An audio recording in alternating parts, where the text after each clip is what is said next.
A gente vai trazer, vamos comentar todos os detalhes. Hoje o ministro Alexandre de Moraes abriu então a sessão, lendo um relatório, depois houve ali a manifestação do PGR Paulo Gonet. A gente vai falar sobre tudo isso durante o programa.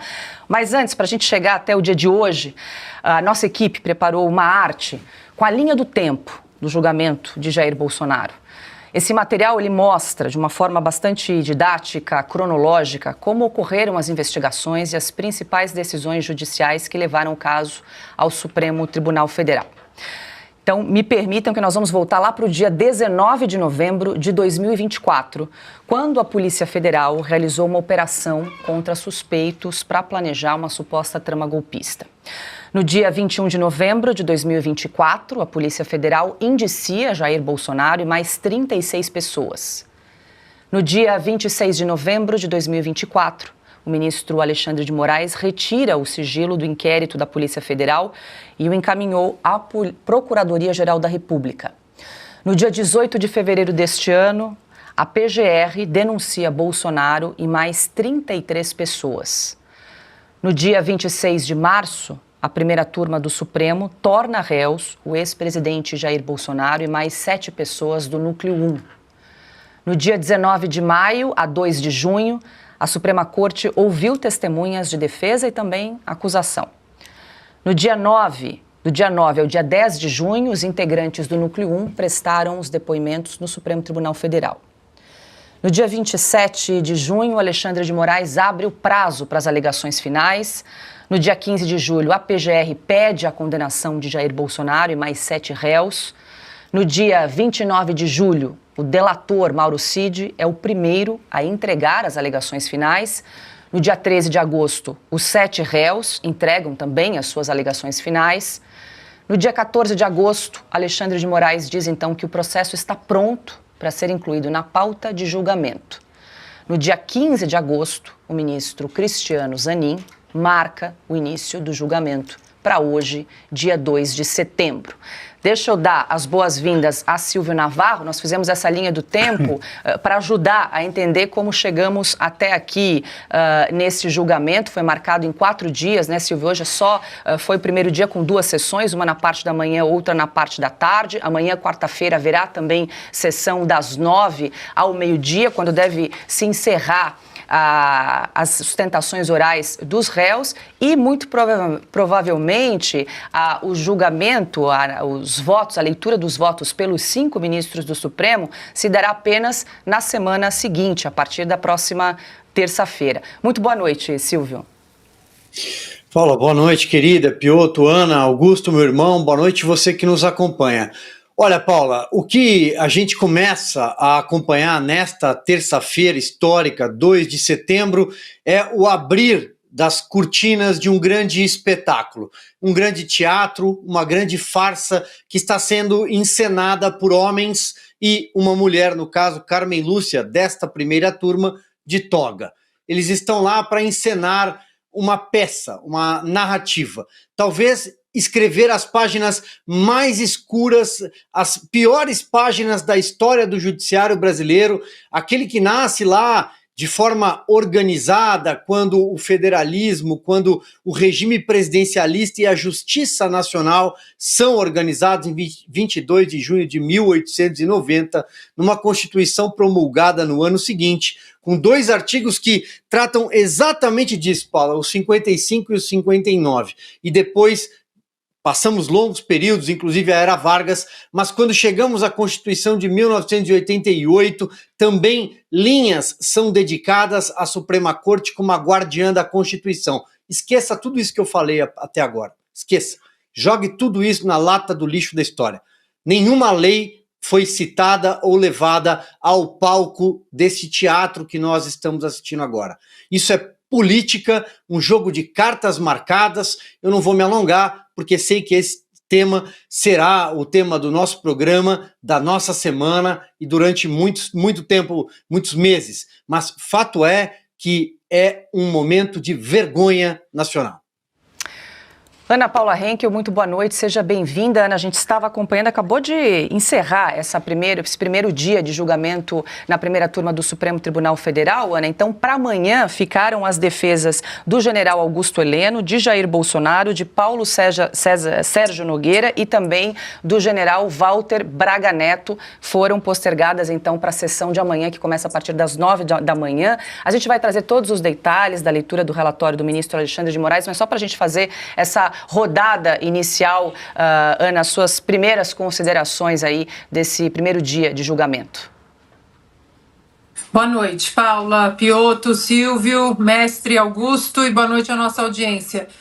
Paula, eu acho que o dia de hoje se resume a uma frase. É um dia muito triste para o Brasil, né? Como o Silvio disse, o Silvio resumiu tudo muito bem num comentário breve. Nenhuma lei foi seguida. Há uma perseguição política em curso e nós repetimos isso aqui há quanto tempo, né? Às vezes o Brasil, a sensação é que o Brasil parou numa névoa, né? Estamos ali parados e a perseguição política continua, eles tentam mudar as narrativas, mas para que isso vá se encaixando ao desfecho que eles querem, porque eles já têm o desfecho, e isso é claro.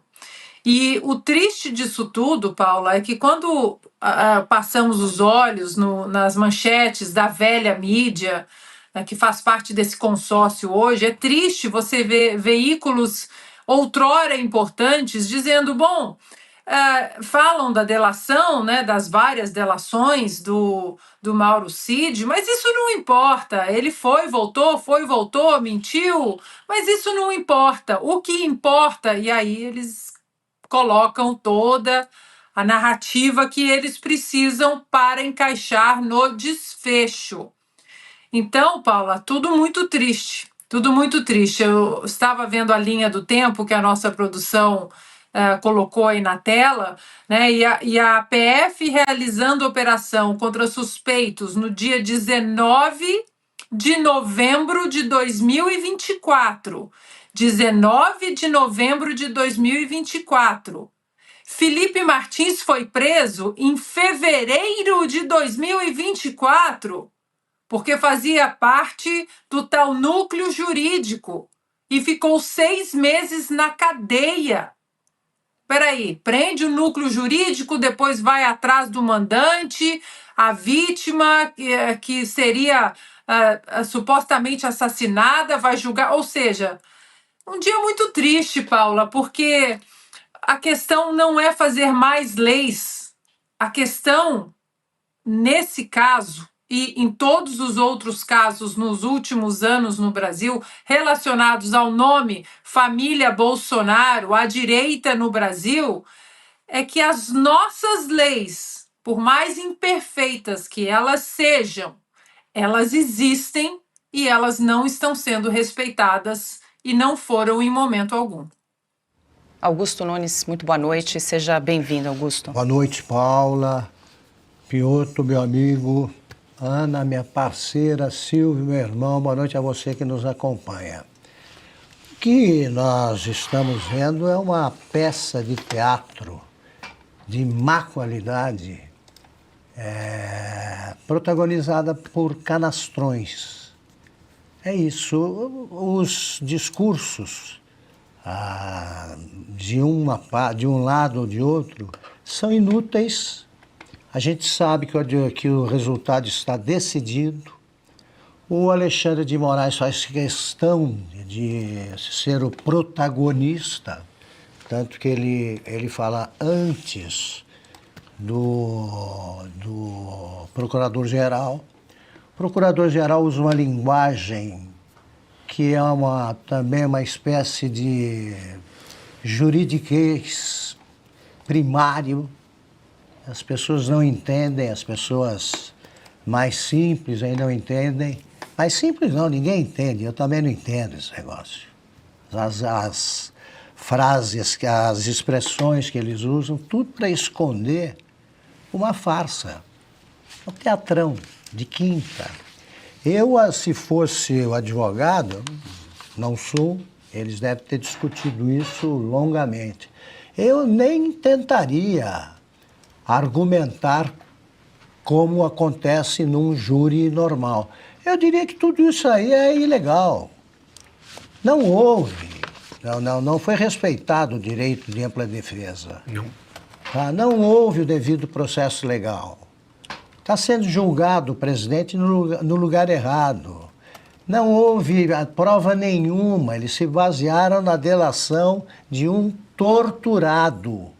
Torturado publicamente foi o coronel Mauro Cid, como vimos naquela sessão em que o ministro Alexandre de Moraes ameaça prender o pai, a mãe, os filhos, 50 vizinhos para cá, 50 para lá, isso publicamente.